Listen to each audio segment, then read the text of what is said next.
오늘 말씀의 제목은 전도 제자의 구원관이라는 제목으로 잠깐 말씀을 나누도록 하겠습니다. 조직신학 계속해서 진행하면서 또 이번 주하고 다음 주는 구원론에 대해서 조금 한번 살펴보도록 하겠습니다.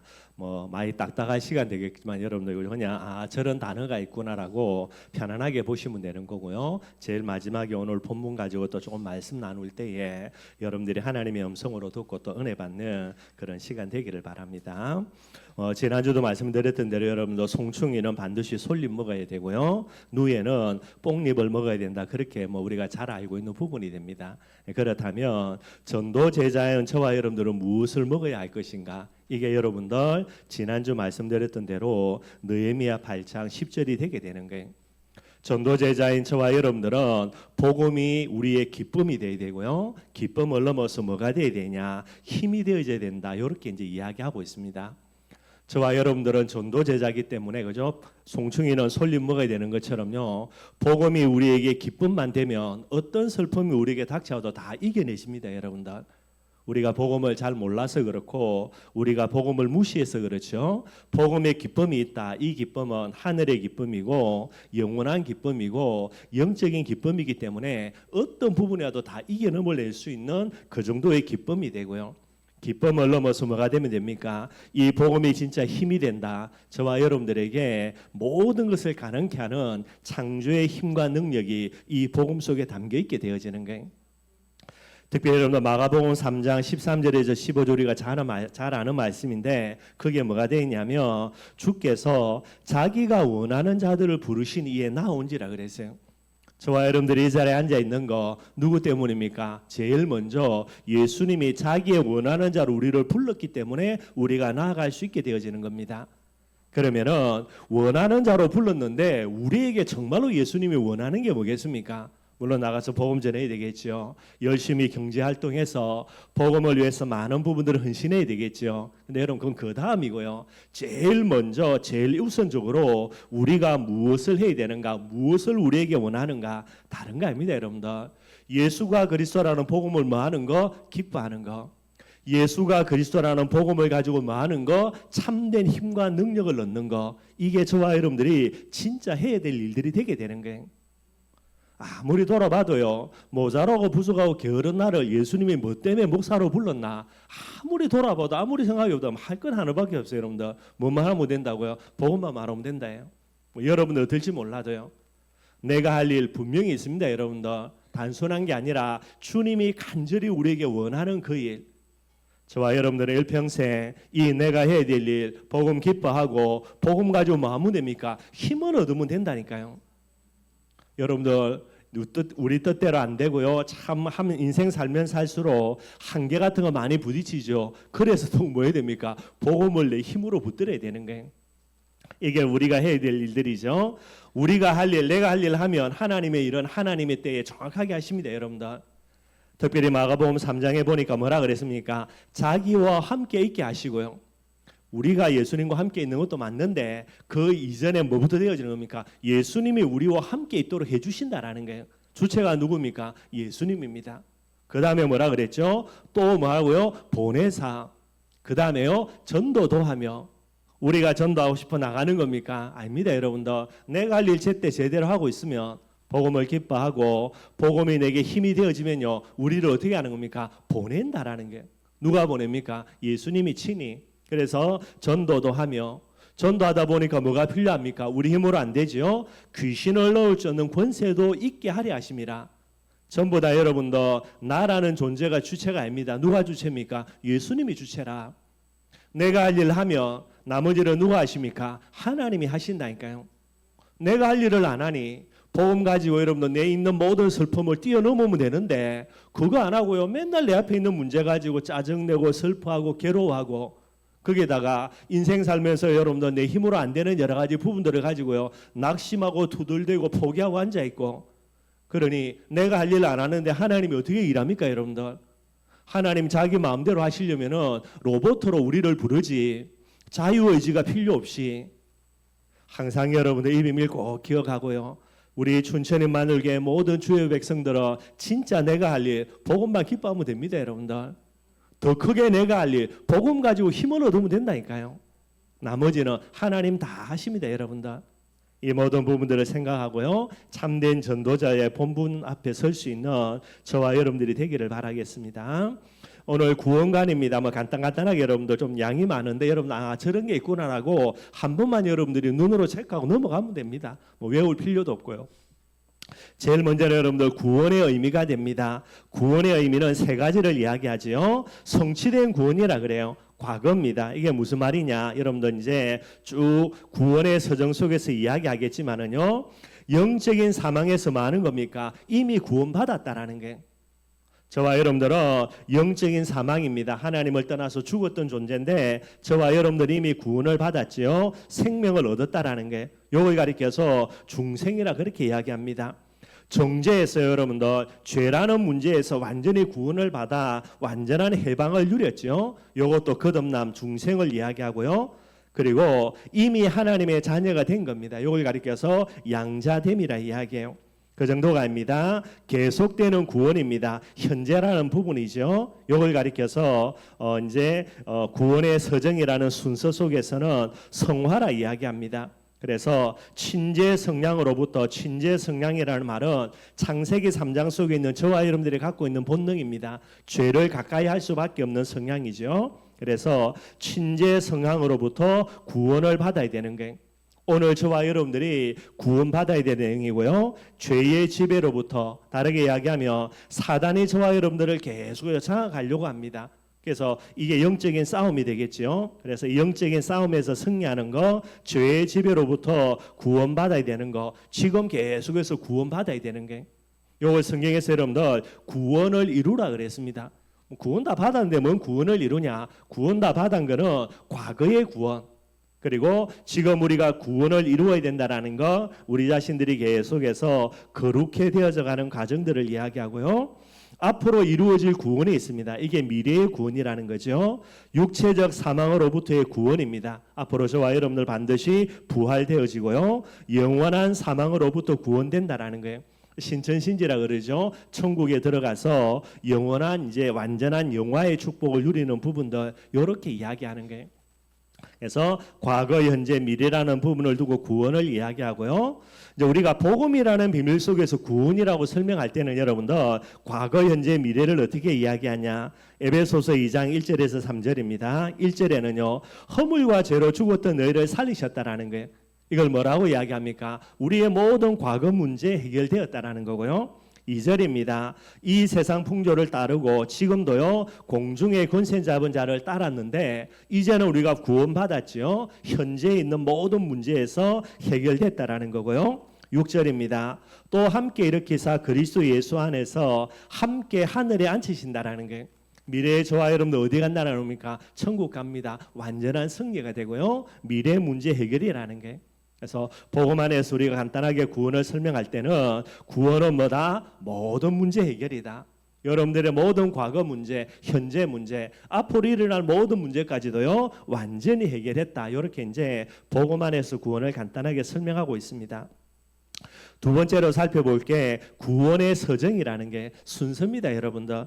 뭐 때문에 이걸 복잡하게 만들어낸지는 모르겠는데 아마 이제 구원이라는 부분 가지고 하도 많이 싸우니까 그렇겠죠. 그래서 요 순서들을 한 번만 기억하시면 될 것 같아요. 제일 먼저는 소명이고요, 중생, 회심, 칭의, 그 다음에 여러분들 양자, 성화, 견인, 영화, 이렇게 이제 8가지로 구분합니다. 그래서 다음 주에는 여러분들 이제 우리 개신교에서 말하는 이제 구원의 서정, 가톨릭에서 뭐 다른 여러 단체들, 이단들이 말하는 구원의 서정, 이것도 조금 한번 비교해 보려고 그러고요. 아, 이런 게 다른 거구나. 여러분이 그 정도만 아시면 됩니다. 구원의 순서라고 말하면서 서정이라는 단어를 씁니다. 제일 첫 번째가 소명이에요. 한마디로 부르심이죠. 정의는 그리스도에 의해 이루어진 구원을 신앙으로 받아들이도록 사람들을 초청하시고 부르시는 하나님의 은혜로운 사역이라는 게, 내가 구원받는다라고 이야기할 때 제일 먼저 일어나는 일들입니다. 소명이 되게 되는 거예요. 하나님의 부르심이 되게 됩니다. 소명을 구분할 때는 여러분들 두 가지로요, 실물 소명, 말씀 소명 그래요. 실물 소명이 뭐냐? 일반 계시를 통한 소명입니다. 자연 만물을 보면서 하나님이 계시는 거구나 막연하게 알 수 있는 거죠. 그게 하나님이 내가 너를 부른다라는 그런 일반 계시의 부르심이 되는 거예요. 인간의 양심을 통해서도 마찬가지입니다. 그래서 실물 소명은 일반 계시를 통한 소명을 이야기하고 있고요. 말씀 소명입니다. 이거는 특별 계시, 말씀을 통한 소명이 되는 거예요. 여기에도 두 가지가 있습니다. 외적인 소명, 내적 소명이라 그래요. 외적인 소명이 뭐냐? 복음이 다만 죄인들의 귀에만 들려지고 성령에 감화하시는 역사가 뒤따르지 못하므로 구원에는 이르지 못하는 소명을 말한다. 한마디로 여러분들 우리가 사람들을 찾아가서 예수 믿으라고 복음 전하는 거예요. 이게 바로 외적인 소명이라고 이야기합니다. 그런데 이것은 강제적이나마 하나님의 의를 보임으로써 죄인들로 하여금 핑계치 못하게 하는 목적을 갖는다라는 게, 여러분들 주위에 있는 사람들에게 복음 전해야 되는데 복음 전하지 않고 이 사람이 지옥 간다. 그 핏값을 누구에게 찾는다는 겁니까? 우리에게 찾는다라는 게. 그래서 그 사람에게 뭐를 전해야 된다? 한 번은 반드시 복음을 전해야 된다라는 게, 이게 바로 여러분들 외적인 소명이 됩니다. 내적인 소명이 뭐냐? 복음의 귀에 들려질 뿐만 아니라 성령이 중생케 하시는 역사가 수반되어져서 구원에 이르는 결과를 낳는 유효적인 소명이라 한다. 이렇게 설명합니다. 한마디로요, 택한 백성들에게 외적인 소명으로 복음이 증거되어지는데 그걸로만 끝나는 것이 아니고요, 성령의 역사로 그 복음이 믿어지는 거예요. 그래서 예수님을 영접하고 하나님의 자녀가 되는 부분의 소명, 내적인 소명이라 그렇게 이야기합니다. 이게 여러분들 소명이 되어지고요.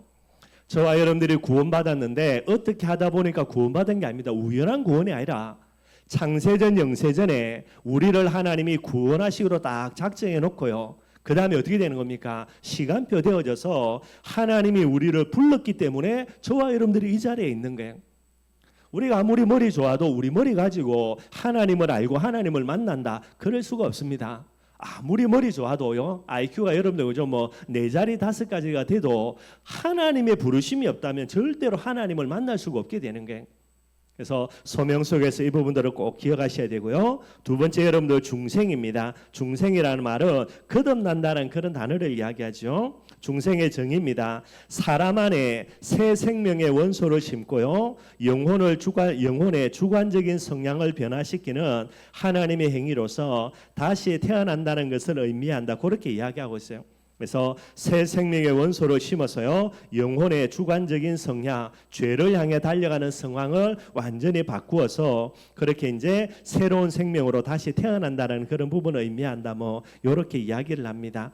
중생의 특성들 몇 가지가 있습니다. 전인적인 변화라는 게, 부패한 영적인 성향이 근본적으로 완전히 변화되어지는 겁니다. 이게 이제 전인적인 변화고요. 적각적인 변화입니다. 성령에 의한 단번에 변화예요. 예, 거듭난다라는 것은 예수 그리스도 믿는 그 순간 한 번에 끝나는 거죠. 뭐 다시 태어나고 그런 거 없습니다, 여러분들. 그래서 생명은 한 번 태어나는 것과 똑같은 이치고요. 잠재의식적인 변화라는 게, 믿음에 이르게 된 이후에야 자신의 내적 변화를 감지할 수 있다라는 게, 예수님 마음속에 믿을 때는요, 영접할 때는 그냥 그런 것 같다 그러죠. 근데 나중에 계속해서 복음 들으면서 믿음이 자라나고 있다면 그 이후에는요, 야 진짜 내가 구원이 이런 어마어마한 거구나, 그렇게 깨달아지는 부분들입니다. 불강력적인 변화라는 겁니다. 인간의 의지와는 무관합니다. 하나님의 부르심이 여러분들, 때가 되어서 그 사람을 하나님이 부를 때에 여기에는 여러분들 외적인 소명과 내적인 소명이 포함되겠죠. 어느 누구도 여러분들 복음을 거부할 수가 없게 되는 거예요. 그래서 거듭나는 이 사람은 여러분들 내가 뭐 거듭나고 싶다 아니다 그런 차원이 아니라 인간적인 의지와는 전적으로 무관한 부분들이 됩니다. 생명이 태어나는 부분이니까요, 여러분들. 하나님의 전적인 역사고요. 영구적인 변화입니다. 한번 구원받은 것은 절대로 물릴 수가 없습니다, 여러분들. 그래서 중생의 비밀을 통하여서 여러분들 이 구원은 뭐가 됩니까? 영원한 구원이 되게 되는 거예요. 절대로 물릴 수가 없고 돌릴 수가 없습니다, 여러분들. 혹시 여러분들 중에 내가 괜히 예수님 영접했다, 진짜 이거 내가 과거로 돌아가서 물려야 되겠다, 아무리 후회하고 물리려고 해도 절대로 물릴 수가 없는 겁니다, 여러분들. 한번 하나님의 자녀되면 그걸로 영원히 끝나버리게 되는 거예요.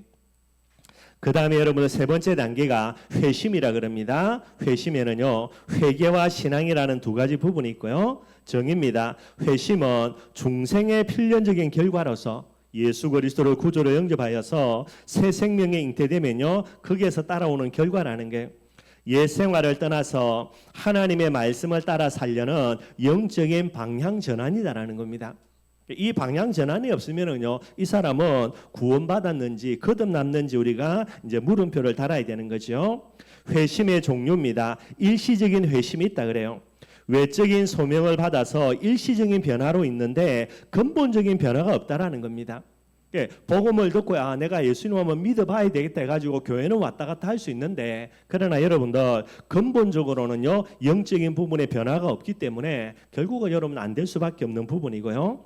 진정한 회심이라 그럽니다. 성령의 중생의 역사로 말미암아 신자의 마음속에 믿음과 회개가 일어나는 하나님의 특별한 은혜가 되는 게, 요걸 가리켜서 여러분들 이제 구원받았다, 뭐 거듭났다 그렇게 이야기할 수 있게 되어지는 거고요. 근데 요게 끝나는 것이 아니고 여러분들 그 다음에 반복적인 회심이 계속해서 일어나야 됩니다.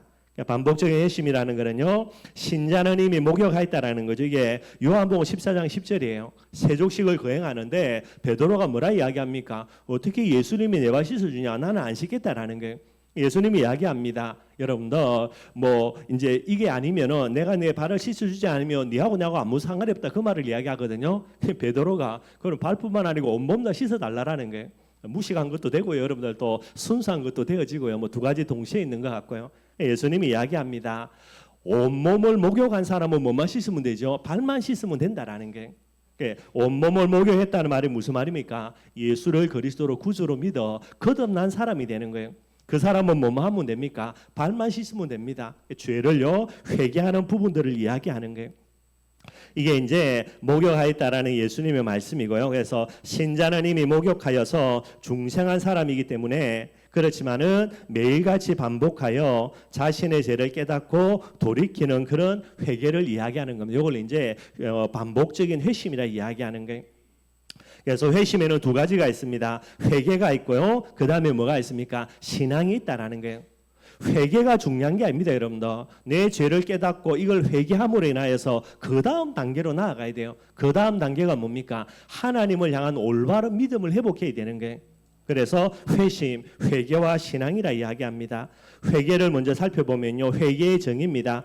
구원의 은혜로 말미암아 자기의 죄와 그리스도 안에 있는 하나님의 자비를 깨닫고요, 자기의 죄를 슬퍼하고 미워하고 하나님에 대한 완전한 순종을 결심하고요, 그 죄에서 돌이키는 것을 말한다라는 게, 요게 죄라는 부분을 두고 회개라는 부분에 대한 소요리 문답 87번에 나와 있는 내용이 됩니다. 근데 요런 회심은 뭐가 됩니까? 소극적인 부분들이 되게 되는 거예요. 그 다음에 회개의 요소입니다. 마음의 변화이기 때문에 지성적인 요소가 있습니다. 자기 지식으로요, 죄임을 깨달아야 되는 거예요. 죄임을 깨닫지 않고 회개한다, 여러분들 이거는 뭐 잘못된 회개고 아무리 회개해 본들 소용이 없고요. 그래서 지성적인 부분, 그 다음에 감성적인 부분 반드시 해야 됩니다. 죄를 깨닫고 이 죄를 뭐 해야 됩니까? 설포해야 되는 거예요. 그게 안 일어나면 올바른 회개가 안 되겠죠. 그 정도가 아닙니다. 결의적이라 그래요. 의지적인 부분입니다. 뭐 해야 됩니까? 죄에서 떠나야 돼요.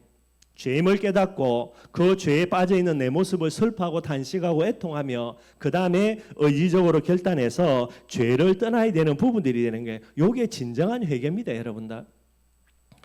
그 다음에 회심은요, 두 번째가 신앙이 됩니다. 신앙은 뭐냐? 신앙의 정의는요, 그리스도를 바라보고 그의 은혜를 갈구하며 더욱이 그를 영접함을 말한다. 즉 회심의 적극적인 부분으로요, 칭의와 관련된 부분들이 되는 거예요. 왜냐하면 믿음으로 의롭다 되어지니까 믿음으로 나아가기 이전에 뭐가 되어야 됩니까? 회개라는 부분들이 필요하다라는 거예요.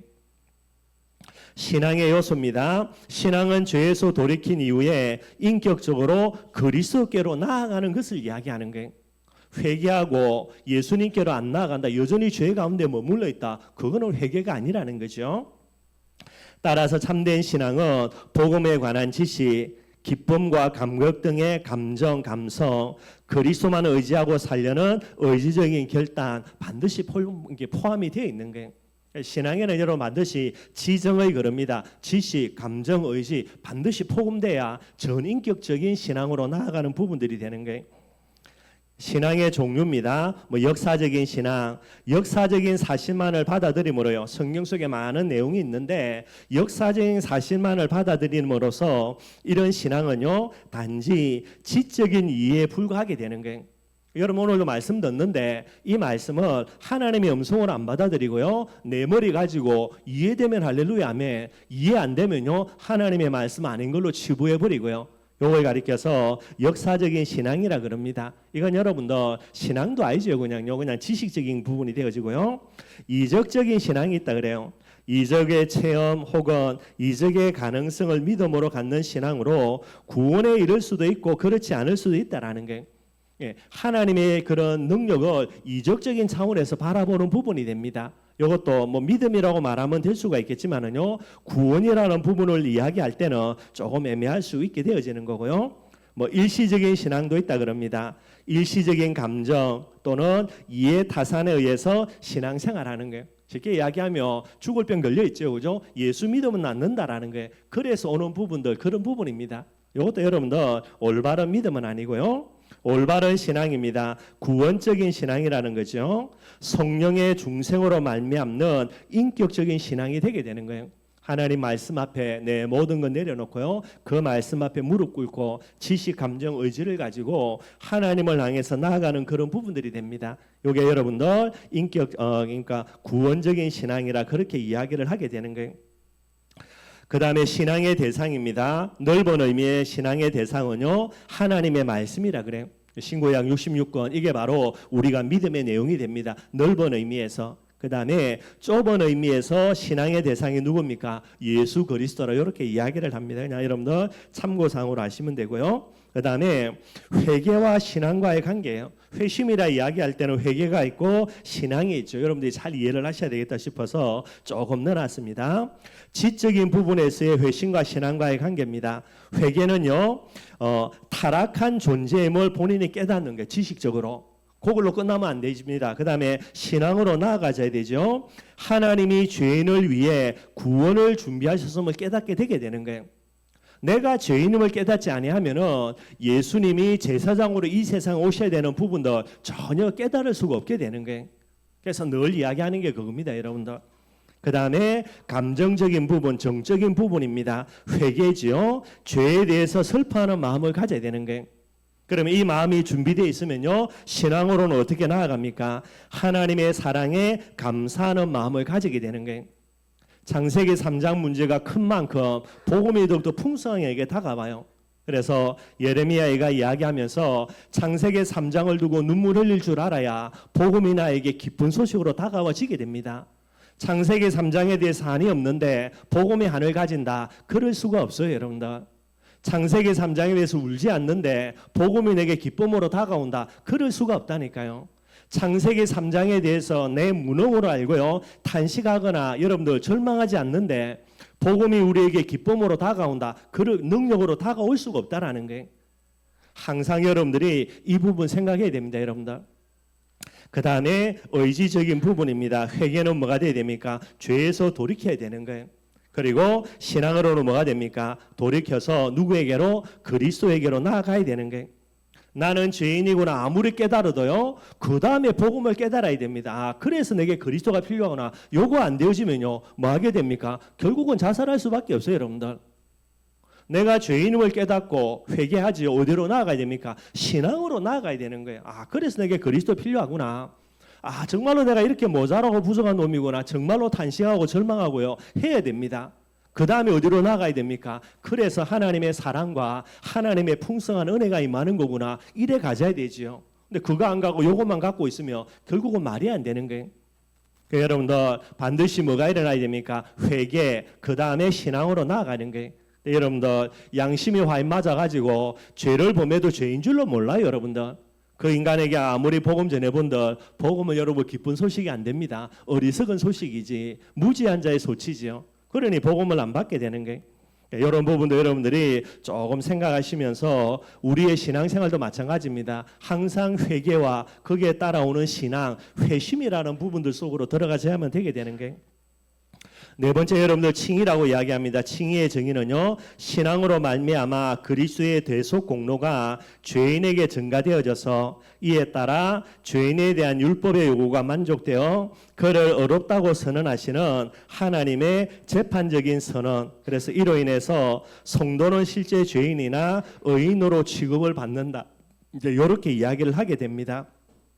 칭의의 특성이 있습니다. 은혜성입니다. 그리스도의 공로로 말미암아 주어지는, 은혜로 주어지는 부분들이 되는 거예요. 우리의 공로가 아닙니다, 여러분들. 그러니 이 칭의라는 비밀 속에 있는 저와 여러분들 자랑할 거 전혀 없죠, 여러분들. 전적인 하나님의 은혜니까. 객관성이라 그럽니다. 중생이 영적인 상태의 내부적인 변화라는 게, 중생한다는 말은 거듭난다라는 거죠. 영적인 상태로 변화가 되는 거예요. 이 변화가 없으면 안 되니까. 그런데 칭의는 뭡니까? 이것은 객관적인 신분상의 변화가 되는 거예요. 죄인인데 의롭다라고 칭의되어지면서 우리가 의인으로 신분상 변화되는 부분들을 이야기합니다. 선언성이라 그럽니다. 실제 상태는 죄인이나 하나님께서 의롭다 인정하심으로 법적 신분이 의인이 된 것이지 실제로 우리가 죄가 없는 자가 되다, 그 말은 이제 아니게 되게 되는 거죠. 그걸 이야기하고 있습니다. 그리고 전가성이라 그럽니다. 우리의 공로가 아니라 그리스도의 의가 우리에게 전가될 결과로 주어지는 거예요. 적각성이라 그럽니다. 점진적이 아니라 신앙을 가짐과 동시에 예수님이 그리스도로 내 모든 죄를 십자가에 대속하셨다, 이 믿음을 가지는 그 순간에 적각적으로 저와 여러분들에게 이루어지는 겁니다. 그래서 적각성이라 그렇게 이야기를 해요. 저와 여러분들 죄인이나 예수 그리스도의 십자가의 공로로 인하여서 우리를 뭐라고요? 의롭다라고 칭해 주시게 되게 되는 거예요. 양자입니다. 정의는요, 마귀의 자녀였던 죄인이 칭의됨에 따라 하나님의 자녀가 되는 것을 말한다라는 게, 이걸 구원의 서정이라 이야기합니다. 순서라는 부분이 됩니다. 조금만 참고하시면 되겠고요. 다른 과정과의 관계입니다. 양자가 다른 과정과 관계를 맺는데요, 중생과의 관계예요. 중생은 실질적으로 하나님의 자녀가 되게 합니다. 그죠? 그래서 거듭난다는 말은 하나님의 자녀로 다시 태어난다는 거고요. 그러나 법적인 지위를 획득하는 것은 양자됨으로 말미암는다, 이렇게 합니다. 하여튼 이해만 하고 넘어가면 그런갑다고 넘어가면 되지 뭐 깊게 안 따져도 됩니다, 여러분들. 여러분 뭐 신학자가 아니니까. 칭의와의 관계입니다. 칭의가 죄인의 상태에서 벗어났다는 소극적인 측면이 큰 반면요, 양자는 의롭다 선언된 자가 누리는 영적인 축복의 자격자가 된다라는 적극적인 측면을 가지고 있어요. 성화와의 관계입니다. 양자로 말미암아 법적인 하나님의 자녀가 되고요, 성화로 말미암아 실제적인 하나님의 자녀의 모습을 회복해 간다라는 겁니다. 그래서 이런 관계들 조금만 여러분들 이해하시고요. 여섯 번째입니다. 성화라 그래요. 성화가 뭐냐? 칭의를 받은 죄인을 죄의 오염에서 건져내어서 그의 전 성품이 그리스도를 닮은 형상으로 빚어내시는 성령의 사역이라 그렇게 이야기합니다. 성화의 특징은요, 소극성과 적극성이 있습니다. 죄악된 경향의 제거라는 소극적인 면과 점차 거룩하여지는 적극적인 면이 있다 그러고요. 전인격적이라 그럽니다. 내면적인 성향뿐만 아니라 삶이라고 하는 외면적인 성향에까지 영향을 계속해서 미쳐나가고요. 주관적이라 그럽니다. 칭의는 객관적인 신분 변화이지만은 이것은 죄인으로서 가졌던 마음속의 공포와 근심을 제거할 뿐만 아니라 더 나아가서 구원받은 거룩한 자여서의 기쁨과 평안함을 준다, 그렇게 이야기하고 있고요. 근데 이게 특징 중에 제일 중요한 건 미완성이라는 게, 그래서 성화의 완성은 죽음과 부활이라는 비밀을 통해서 완성되어지게 됩니다. 중생이 태어나는 거죠. 출생이라면 성화는 뭐가 됩니까? 성장이라는 부분들을 의미하게 되는 거예요. 그래서 여러분들 성화라는 부분들 좀 보시고요. 성화의 방편입니다. 말씀과 성례, 세례와 성찬이고요. 하나님의 섭리, 기도 이런 걸 이야기합니다. 그래서 여러분들 왜 말씀 봐야 되냐? 말씀 계속 봄으로 인하여서 성화의 축복과 응답을 누리고요. 제일 중요한 거 성례라 그랬는데 세례와 성찬도 되어지지만은요, 제일 중요한 거는 예배입니다, 여러분들. 예배를 통해서 여러분들이 계속해서 거룩해 되어져 가는 게, 예배드리면서 뭐가 죽어집니까? 우리 속에 있는 죄의 그런 속성들요, 그런 경향들이 계속해서 죽어져 가는 게 그만큼 예배가 중요하고요. 뭐 또 중요한 거 기도겠죠, 여러분들. 성령 충만 달라고 기도하면서 성령 충만 받게 될 때에 성령의 소욕이 우리 속에 있는 죄의 소욕들, 육체의 소욕들 계속해서 거스려 나가면서 이겨 나가게 되게 되는 거예요. 성화를 두고 여러분들 다른 주장, 이제 잘못된 주장들이 있습니다. 첫 번째가 율법 폐기론자라는 게 무슨 말이냐면 그리스도의 죽음은 율법의 요구를 만족시켰기 때문에 더 이상 율법을 지키지 않아도 된다라는 게 한마디로 뭡니까? 율법 다 예수님이 완성했기 때문에 우리가 뭐 착하게 바르게 열심히 이런 거 살 필요 없다, 뭐 이런 부분들이 됩니다. 여기에 잘못된 거는요, 율법은 정죄와 구원의 방편으로서는 예수님이 십자가에 죽으심으로 해서 뭐 하는 겁니까? 폐지가 되어졌습니다. 그래서 율법의 그런 우리를 정죄하는 부분들은 사라져 버린 거예요. 왜냐하니까 우리를 위해서 십자가에 죽으신 예수님이 하나님 보좌 우편에서요, 우리를 참수합니다. 율법 가지고 우리를 정죄하는 부분을 두고 우리를 변론하셔서 그러는 게.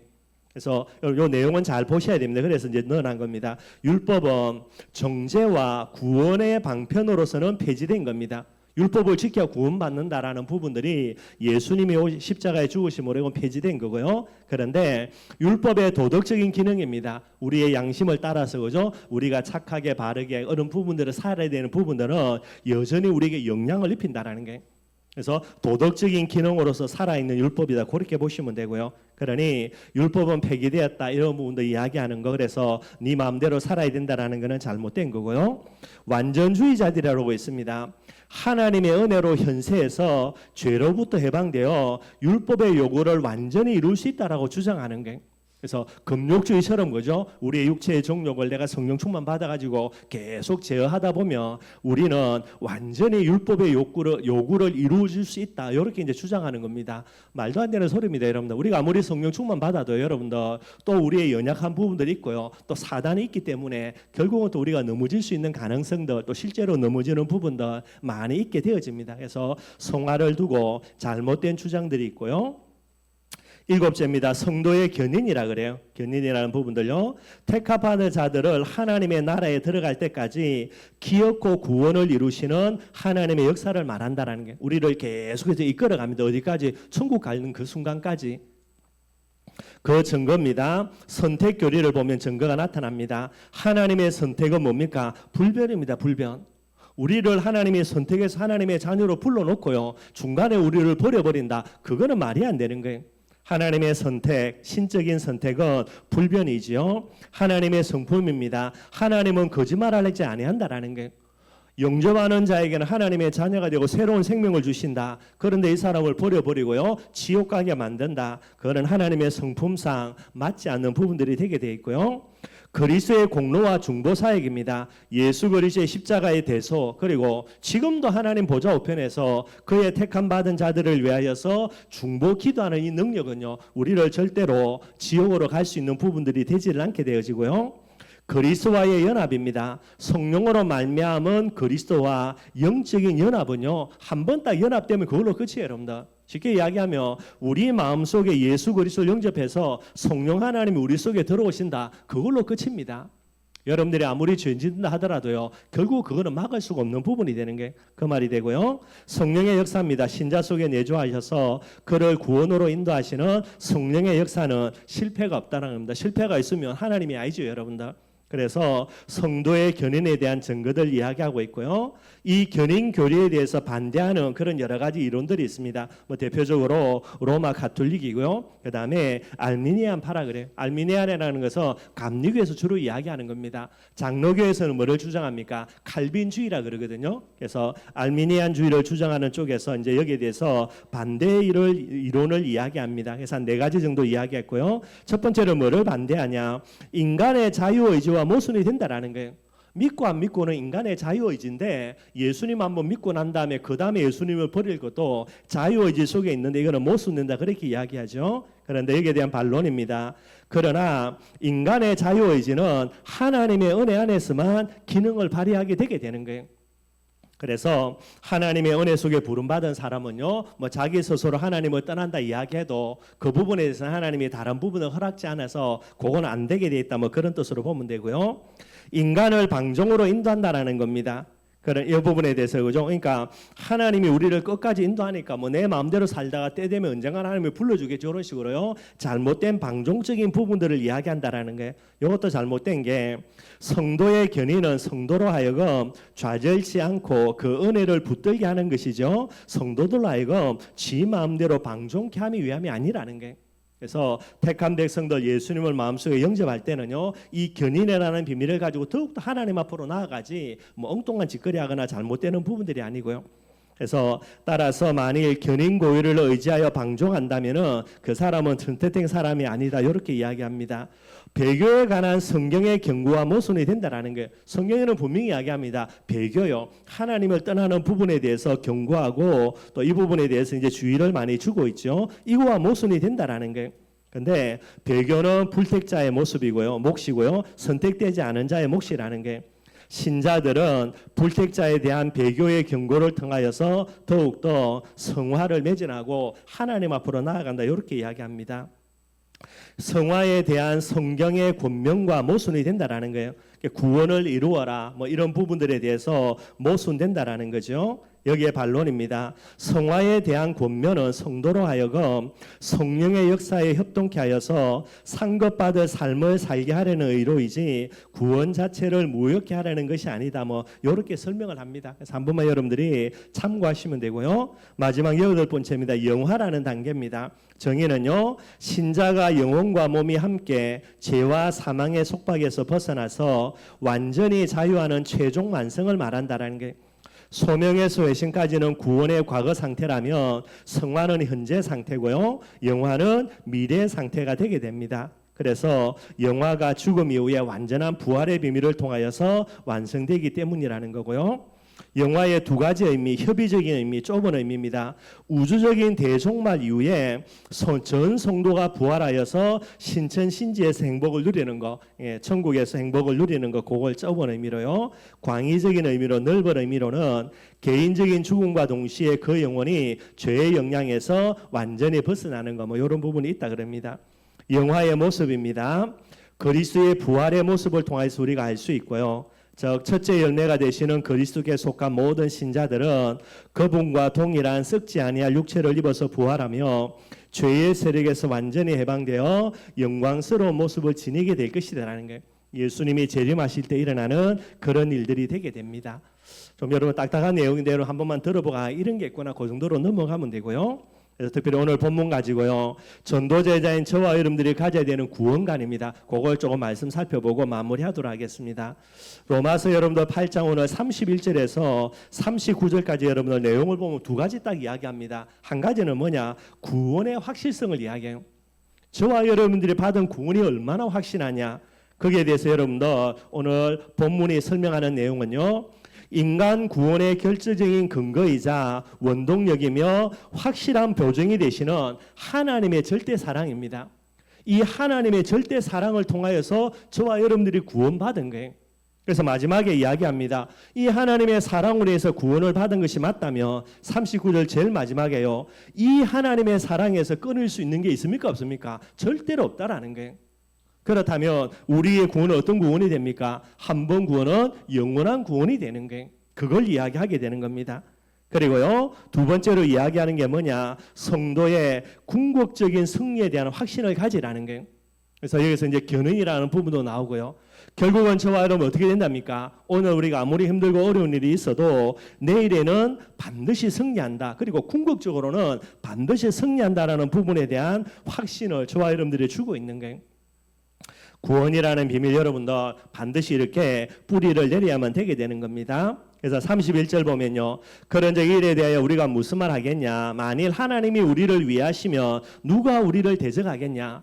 저와 여러분들이 구원받았죠. 한마디로 하나님의 자녀가 되는 겁니다. 그 말이 무슨 말이냐, 오늘 바울이 이야기합니다. 하나님이 우리를 위하시면 누가 우리를 대적하겠냐. 한마디로요, 하나님이 누구 편 되는 겁니까? 내 편이 되게 되는 거예요. 구원을 복잡하게 많은 걸 이야기하겠지만 가장 단순하게 얘기할 수 있는 하나, 하나님 자녀 되는 거. 하나님 자녀 되면 하나님이 누구 편 됩니까? 내 편 된다니까 여러분들. 그걸 이야기하는 거예요. 하나님이 내 편 맞다며, 내가 구원받은 게 맞다며, 아니 우리를 대적할 사람이 있겠냐라는 게 바울의 고백입니다. 여러분들 단순한 구원이 아닙니다. 여러분들 하나님이 내 아버지가 되고 전능자 하나님이 내 편이 되는 거예요. 여러분들 여러분들이 많은 고민들, 염려들, 걱정들이 있겠지만은요 하나만 생각하면 됩니다. 하나님 내 아버지, 그 하나님 내 편. 그럼 게임 끝나야지요.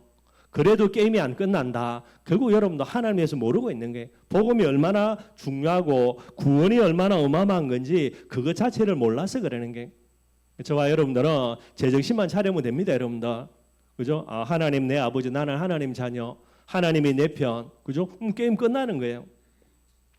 그러면서 또 이야기합니다. 그러면 여러분들 이 하나님이 우리 편 되시는데 내 편 되신 하나님이 누구냐라는 게 물론 뭐 전능하신 하나님 그죠? 우주 만물을 통치하시는 하나님 그것도 맞지만은요. 오늘 바울이 이야기합니다. 32절입니다. 뭐라고요? 32절에 자기 아들을 아끼지 아니하시고 우리 모든 사람을 위해서 내주시니가 자기 아들을 아끼지 아니하시고 우리를 위해서 내어주신 성부 하나님이에요. 하나님이 성부 하나님 우리를 얼마나 사랑하냐. 자기 아들 아끼지 않고 내어주신다니까요. 그래서 이야기합니다. 어찌 그 아들과 함께 모든 것을 우리에게 주시지 아니하겠느냐. 우리의 아버지 되시는데 어느 정도로요. 그의 독생자를 아끼지 않고까지 해서 우리를 사랑하시는 성부 하나님이 되시는 거예요. 또 이야기합니다. 34절이죠. 누가 정죄하리요 죽으실 뿐 아니라 다시 살아나신 이는 그리스도 예수시니 그는 하나님 우편에 계신 자요 우리를 위하여 간구하시는 자시니라. 성부 하나님이 자기 아들을 아끼지 않고 우리를 내어주셨다면요. 성자 예수님은요. 오늘 34절에 우리를 위해 죽으시고 우리를 위해서 부활하시고요. 지금도 하나님 보좌 우편에서 우리를 위해서 간구하고 계시는 성자 예수님이에요. 하나님 내 편인데 성부 하나님도 내 편인데 어떤 그죠? 자기 아들을 아끼지 않고요. 성자 예수님도 내 편인데 어떤 분입니까? 하나님 보좌 우편에서 지금도 우리를 위해서 간구하고 계시는 우리를 위해서 죽으실 뿐만 아니라 부활하시고요. 그 정도가 아닙니다. 26절입니다. 그러면 성령 하나님이 내 편인데 그 하나님이 누구냐라는 게 26절입니다. 이와 같이 성령도 우리의 연약함을 도우시나니 우리는 마땅히 기도할 바를 알지 못하나 오직 성령이 말할 수 없는 탄식으로 우리를 위하여서 친히 간구하시느니라. 우리 안에서 말할 수 없는 탄식으로 우리의 연약함을 친히 위해서 간구하시는 성령 하나님이 되시는 거예요. 하나님 내 편인데 그 하나님이 어떤 하나님입니까? 성부 하나님은, 성자 예수님은, 성령 하나님은. 그러니 이 하나님이 내 편 되시는 구원의 축복을 받은 전도 제자의 실존입니다. 뭐라고 이야기합니까? 37절요. 그러나 이 모든 일에 뭐 어떤 일이든지 상관없습니다. 이 모든 일에 우리를 사랑하시는 이로 성부 하나님의 사랑, 성자 예수님의 사랑, 성령 하나님의 사랑으로 말미암아 우리가 어떻게 한다고요? 넉넉히 이긴다라는 거예요. 여러분들은 어떤 문제 있는지 모르겠지만 그 문제가 여러분들이 낑낑거릴지 몰라도요. 하나님은 뭐 하는 겁니까? 여러분들은 그 문제를 능히 이겨낼 수 있는, 넉넉히 이겨낼 수 있는 그런 하나님의 풍성한 은혜, 풍성한 구원의 축복, 풍성한 사랑 속에 있게 하신 거예요. 여러분들.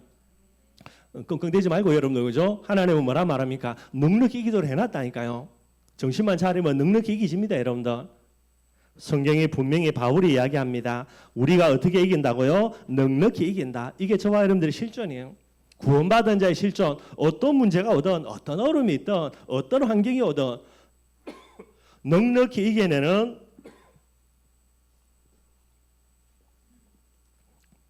그런 실존을 가진 게 구원받은 저와 여러분들이라는 겁니다. 그래서 오늘 바울이 마지막으로 이야기하기를요. 전도 제자의 절대 확신입니다. 무슨 확신 가져야 됩니까? 39절요. 다른 어떤 피조물이라도 우리를 우리 주 그리스도 예수 안에 있는 하나님의 사랑에서 끊을 수 있다 없다? 없다라는 게. 내가 받은 구원의 축복을 빼앗아갈 자가 있다 없다? 전혀 없습니다. 여러분들. 빼앗아갈 사람도, 빼앗아갈 문제도, 빼앗아갈 환경도, 내 안에 있는 모든 연약함들도 절대로 빼앗을 수 없는 부분들이 되게 되는 거예요. 그래서 여러분들 마지막으로 전도 제자의 구원관입니다. 우리가 받은 구원입니다. 그래서 어떤 구원관을 가져야 됩니까? 불완전한 구원이 아니라 어떤 구원이죠? 완전한 구원이에요. 어느 정도로 여러분들이 과거 문제뿐만 아니라 현재 문제뿐만 아니라 미래에 어떤 문제가 있더라도 구원 다 받은 겁니다. 이미 해결 다 된 거예요. 완전한 구원이고요. 잠깐의 구원이 아닙니다. 어떤 구원입니까? 영원한 구원이에요. 그리고 우연히 어떻게 하다 보니까 구원받은 게 아니라 어떤 구원입니까? 필연적인 구원입니다. 창세전 영세전부터 예정 작정되어 있고요. 하나님의 그런 완전한 부르심 속에서 필연적으로 구원받은 거고요. 그리고 상대적이 아닙니다. 여러분 어떤 거? 절대적이에요. 하나님이 우리를 구원하시기 위해서 그죠? 있어도 되고 없어도 되고 하는 그걸 대가로 지불한 게 아니라니까 여러분들. 그의 독생자 예수 그리스도를 희생 제물로 삼아서 저와 여러분들을 구원하신 거예요. 그러니까 여러분들은 우리의 구원받은 나의 존재에 대해서 별것 아니게 생각할지 몰라도 하나님은요 지구는 망해도 그리스도의 희생 대가를 지불하고 구원한 저와 여러분들을 망하게 할 수가 없는 거예요, 여러분들. 그런데 망하지도 않았는데 망할 줄 미리 짐작하고 벌벌 떨고 앉아 있으니 기가 막힌 건 하나님이죠, 여러분들. 우리의 구원과 그죠? 완전한 구원, 영원한 구원, 필연적이자 절대적인 구원 꼭 생각하셔야 되는 거예요. 말씀 맺도록 하겠습니다. 에베소 6장에 보니까 전신갑 지부라 그랬어요. 그래서 머리끝부터 발끝까지 우리가 신앙생활 하면서 영적인 싸움 싸워야 되니까 전신갑주 이야기합니다. 근데 여러분들 우리 몸에서 가장 중요한 것 중에 하나가 어디입니까? 여러분들 그게 머리예요. 그래서 여러분들 그죠? 지진 나거나 해서 건물 무너질 때 뭐 하라는 겁니까? 팔하고 그죠? 이런 부분들로 머리를 감싸라는 거예요. 팔 하나 불라진다 뭐 나중에 대충 꿰매가 여러분들 그죠? 뭐 붙이면 되고요. 만약에 진짜 못 쓴다 잘라내면 됩니다, 여러분들. 그런데 머리에 문제 생긴다 그냥 게임 끝나는 거예요, 여러분들. 사지육신 멀쩡한데 머리가 잘못돼 가지고 미쳐가 돌아다니는 사람들 보면요. 그래서 머리가 그만큼 중요하지요. 이 머리에 보호 장비를 써야 되는데 뭐를 쓰라 그랬습니까? 알죠, 여러분들? 구원의 투구 쓰라는 거예요. 그만큼 여러분들 구원이라는 부분들이 중요한 거예요. 틀린 구원관을 갖고 있으니 여러분들 말이 안 되는 겁니다. 다음에 한번 이야기하겠지만 여러분들 종교라는 부분들은 제일 문제가 뭐냐? 구원의 방법도 틀린 거지만은요 구원관 자체가 잘못돼 버리는 거예요. 복음 안에서 주어지는 올바른 구원관이 안 되는 겁니다. 구원관이 틀리니 그죠? 구원이 잘못돼 있으니 신앙생활 완전히 삼천포로 갈 수밖에 없게 되는 거예요. 절대로 흔들려서는 안 되기 때문에 그죠? 구원이라는 부분을 두고요 머리에 구원의 투구를 쓰라 이야기하는 거예요. 저와 여러분들은 반드시 구원의 투구 써야 됩니다. 많은 거 있겠지만은요 두 가지만 말씀드리면요 받은 구원에 대한 확신이에요. 뭐가 됩니까? 나는 하나님의 자녀다. 하나님이 내 편 되신다. 여기에 대해서 확신 가져야 돼요. 확신만 가지면 됩니다, 여러분들. 뭐 할 거 없고 하려고 하지도 말고요.